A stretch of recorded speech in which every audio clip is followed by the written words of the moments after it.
Hello there. So I'm not going to be talking about pretty images as my predecessor. I'll be talking about something more, well, on the other side of the design, more about strategy and UX and how you make good decisions, or at least how you try to make good decisions, and you fail. Because our work boils down to making decisions. Our life boils down to making decisions.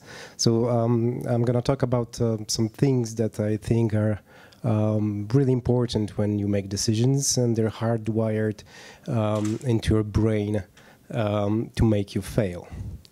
My name is Wojciech Tymicki. I'm a head of design at 10Clouds. 10Clouds is a software company, software house based in Warsaw. We specialize in blockchain, AI, design, branding strategy.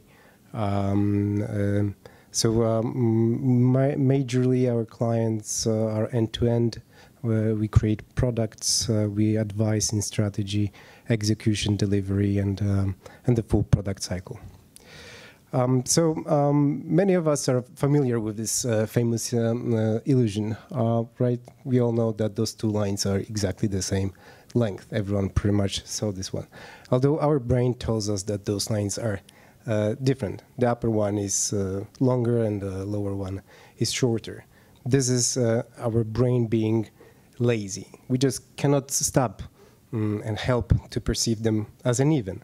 Our brain tells our slow brain that what we see is correct. But the reality is that oftentimes what we see is completely incorrect, and we cannot shake off that feeling. This is hardwired into our brain to perceive those lines as uneven. Well, life is not made of lines. Life is made of interactions with other people dealing with really complex projects. And as you can expect, the same principle applies to complex decisions. We may perceive them in one way, but the reality is completely different. So we need to, our fast brain, because I'm going to be talking about the different parts of our brain, is intuitive and it operates automatically. So by default, automatically we assume that those lines are uneven. Our brain makes a snap judgment, and we can't help it. So this theory of brain was coined in the 60s, by David Kahneman, and it tells the story of a fast brain and a slow brain. The fast brain is efficient, but it's not accurate, especially in complex situations. It's made to make quick judgments and snap decisions. The fast brain tells you about the distance between objects, about the source of sound, etc., etc. And the slow brain is more analytical. It's deliberate, logical, and it requires more energy. Slow brain consumes more energy. That's why we don't use it as much as we should. Our brain is by default set on the fast setting to make decisions really fast, to analyze environment very fast, because back in the day we had to run away from lions and avoid death traps and stuff like that.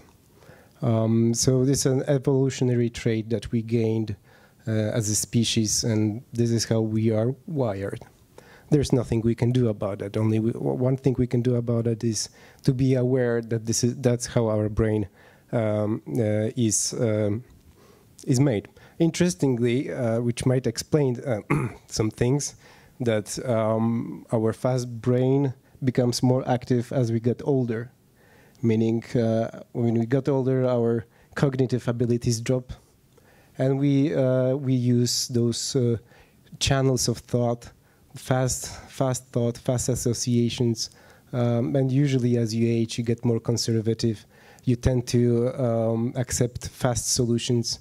You tend to turn more into populist political opinions, as if you were a younger person. Decision making is all about looking at different options and picking the best one. So every decision comes with its own set of worries. I mean, all of this might be really basic, but there is some deeper level to that. We don't spend much time about thinking about the process of decision making.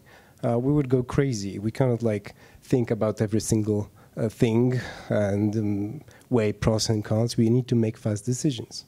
So when the decision becomes more complex, we need to spend more time thinking about weighing different options. Making the right decision starts with having a clear idea of the problem.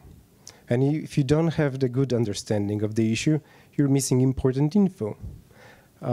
So it is very interesting how when we are presented with a problem, we already have an answer to it. It's automatic. You ask me a question and I have an answer to it, whatever that answer is.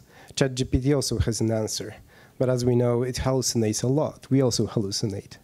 I mean, ChatGPT is a simulation of a human being, and we also hallucinate. When you ask me a question, I will give you that answer, but is that answer going to be correct?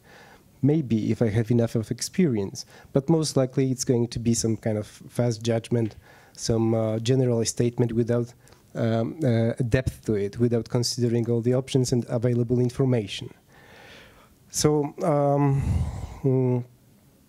sometimes when you're making an important decision, you have to talk about it. That seems pretty obvious.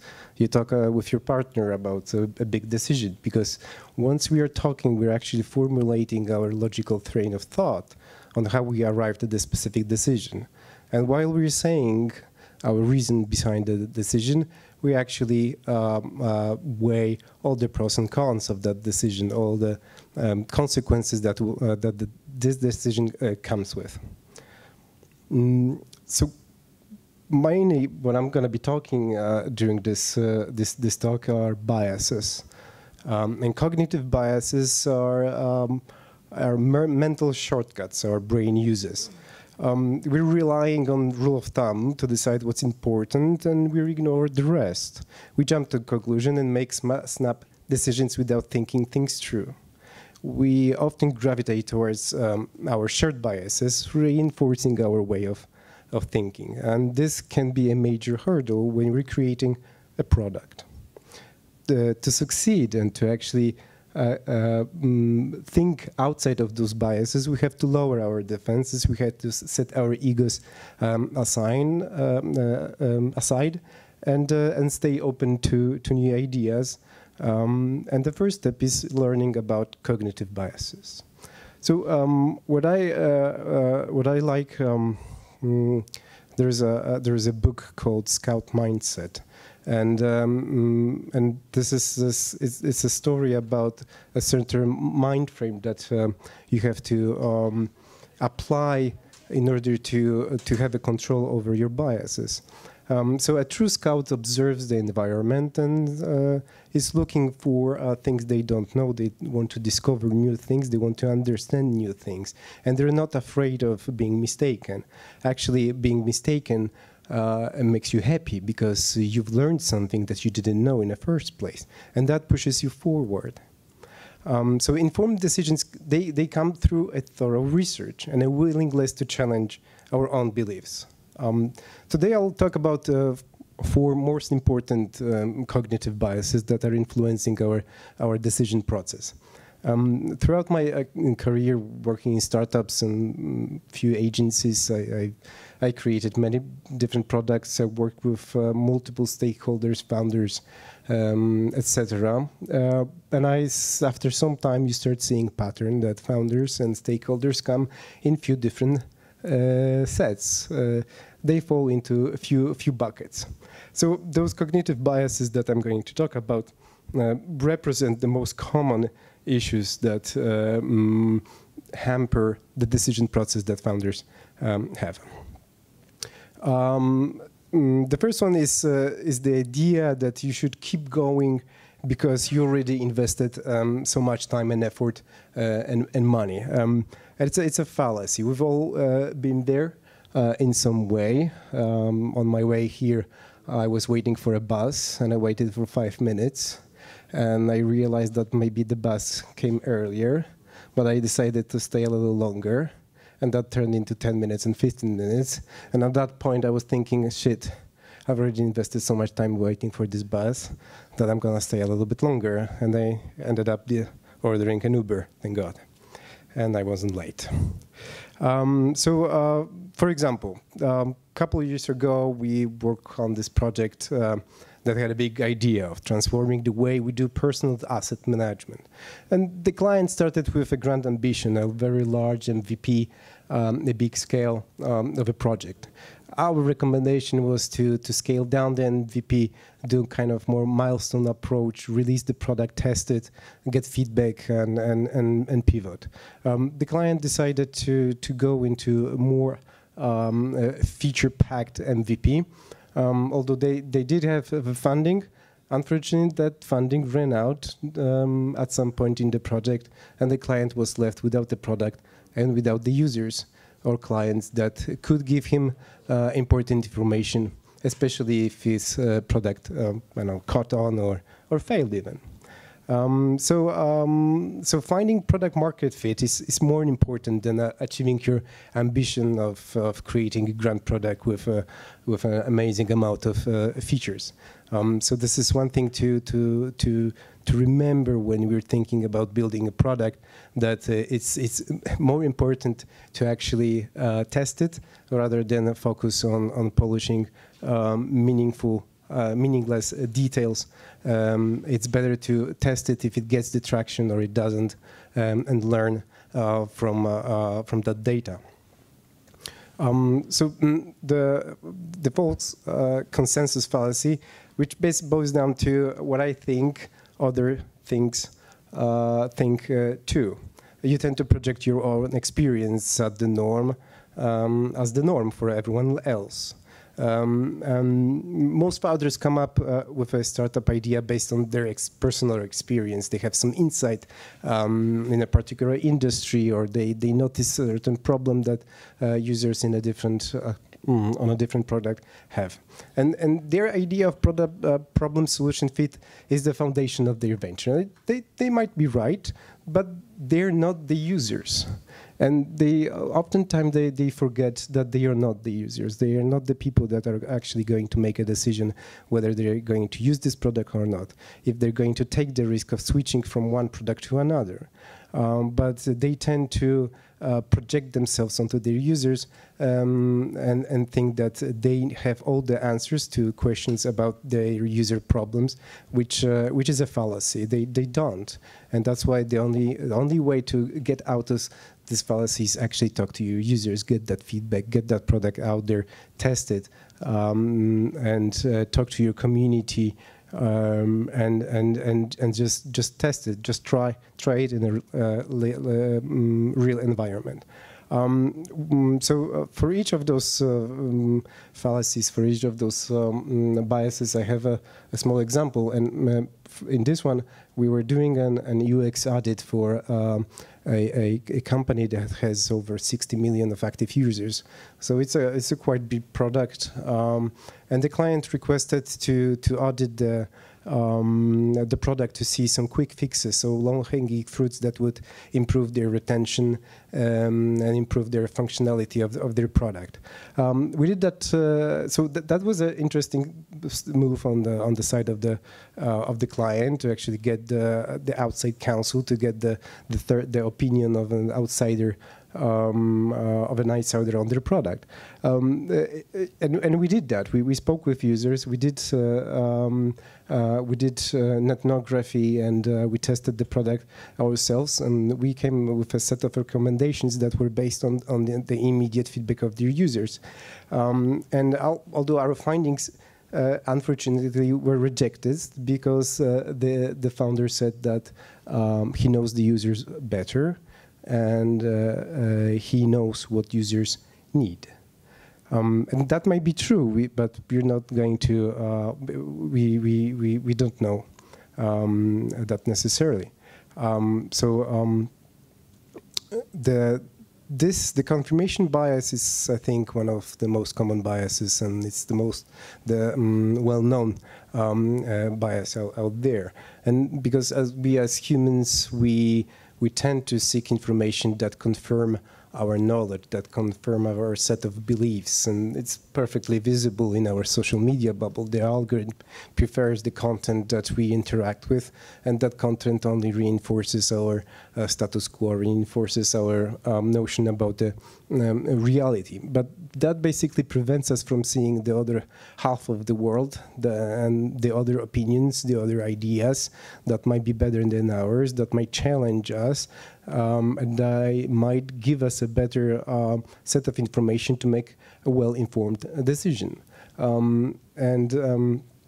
So confirmation bias is most likely occurring in the early stage of the decision-making process. So to combat this, it is crucial to start with a neutral fact base. Regardless of the stage of your business, making decision is a crucial element of your work, and acknowledging that this confirmation bias exists is the first step to actually tackle it as a problem. The best way to do that is to seek an outside counsel, to talk to your users, to talk with other people, to find information, to seek actively for information that contradict your beliefs, that challenge your status quo, and use that and leverage this to make a decision. So we all naturally want to be right. No one likes to be wrong, and being wrong really hurts, and it's a visceral feeling. So that fact that we want to be right makes us want to find information that will confirm what we know and what makes us feel right. We don't want to step out of the comfort zone and challenge ourselves, because we would have to actively admit to ourselves that we were wrong, that somehow maybe we're less than what we are. And that's not true. Being wrong doesn't make you a worse person. Being wrong means that you have an exceptional opportunity to learn something new about yourself, about your product, about the world around you. And confirmation bias can prevent you from taking the direction that truly resonates with your customers and will drive your profit at the end of the day. So, it's better to overcome your ego and succeed than to protect it and fall. Being overly optimistic is, in general, being optimistic is nice. It's great. It's good to be optimistic. Like I really hope tomorrow is going to be sunny and that my company is going to get a really big client at the end of the year. But the truth is that sometimes optimism blinds us, especially the kind of optimism that makes you discard potential issues or some roadblocks that are ahead of you when you're developing a product. Good leaders are usually optimists, and it's nice to work with optimists because they give you a feeling like that everything's going to be okay. But in the long run, being a blind optimist makes you lose trust. The people around you will stop trusting you because you fail to acknowledge issues, and you'd rather focus on the bright side of the day rather than prepare for a rainy day. There's an interesting statistic to that. There's a 35% chance that a business will survive first 5 years of operation. That's data from United States. But if you ask the same entrepreneurs how are they estimating their chance of surviving first 5 years of their operation, it's at 66%. So we naturally tend to be overly optimistic, and that might prevent us from preparing for the wars, for preparing for the changing market, the sudden changes, and so on and so on.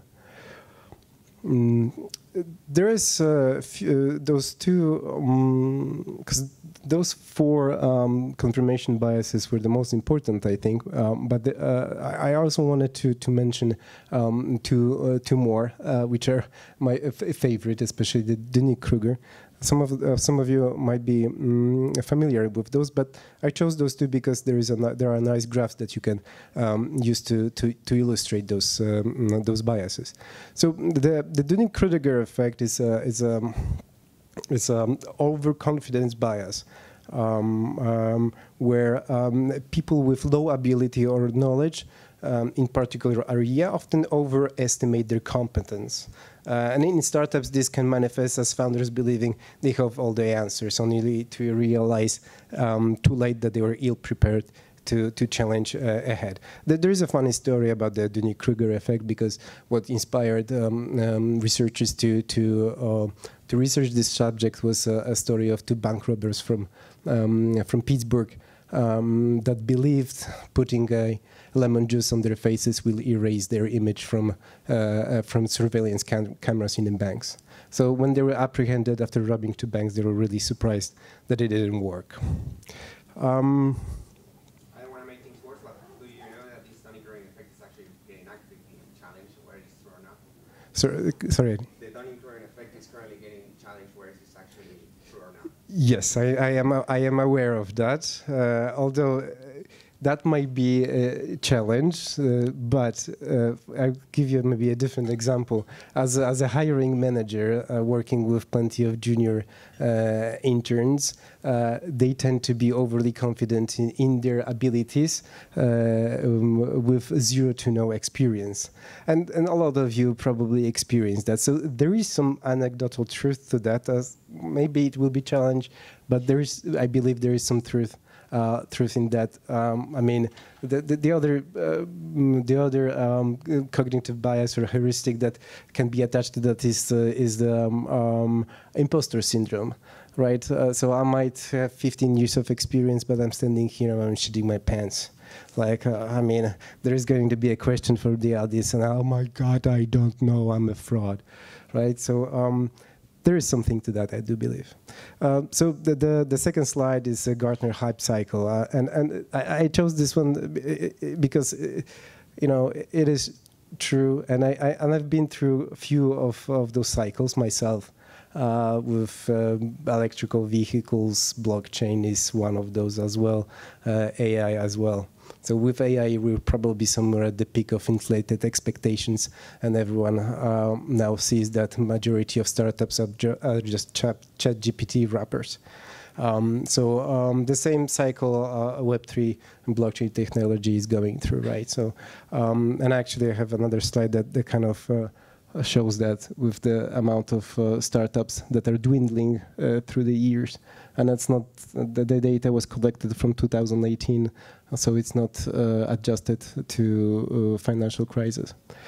Anyway, my point here is with Gartner hype cycle, there's a bandwagon effect attached where we adopt certain behaviors because other people are doing so. Everyone thinks that the market is going to be stable because everyone thinks the market is stable, and that's not true. So when the new technology emerges and everyone talks about it, the headlines are everywhere. Everyone wants to get the piece of that pie. But as the time goes on and we enter the slope of enlightenment and the plateau of productivity is where actually real product emerges. The products of real value that have a mature application of technology. And a lot of products in blockchain technology also fall into this trajectory. In April, I went to Zurich to a blockchain event, and there were 10 startups who were pitching their products, and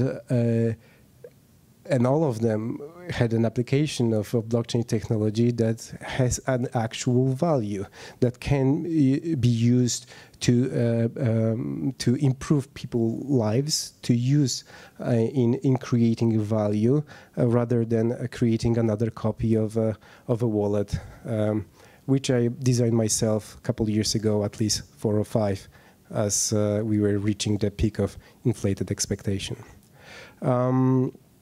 So I'm running out of time. So what you can do to tackle the biases? Well, first you have to be aware that they exist. That's the biggest thing. You have to surround yourself with data. You have to seek outside counsel. You have to try to challenge your assumptions. Try to challenge your current state of knowledge. And if you're really struggling with a problem, you just go sleep, and the next day you're gonna wake up, and your creative brain is going to fill in the gaps, and you're gonna come up with a good idea. I mean, it sounds stupid, but that is true. I want to just finish on last slide on how UX research can feed your slow brain, because that's what we want to do. We want to give your brain the information that will give you the data that you need to make an informed decision. And in design and in product design, this is extremely important to give you that unbiased knowledge, unbiased information without influence of your cognitive biases.